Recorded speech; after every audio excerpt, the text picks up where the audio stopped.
mexendo. Olha o coraçãozinho.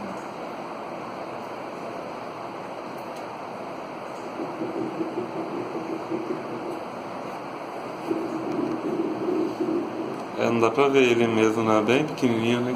Ah, é embrião ainda, né? Ele não tem um formato definitivo. Olha lá, o glúteo.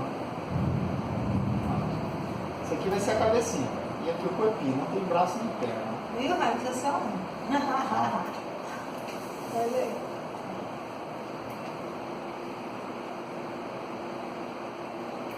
Ó, vai medir inteirinho, ó. Embrião, 12 milímetros.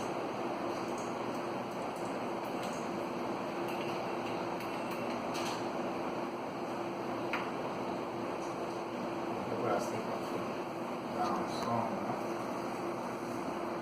Nada de grau. Ovário engravidou do seu ovário. Essa é a curiosidade só. Ovário direito, que eu tenho no corpo lúteo, mede 18. É só para dizer, de onde você engravidou? Do ovário direito. Tanto faz, direito ou esquerdo, tudo é bom.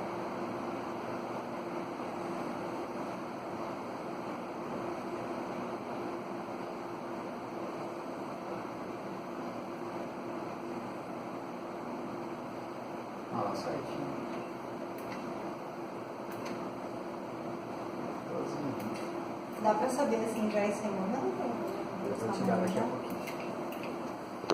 Parabéns, tá vendo a estratégia.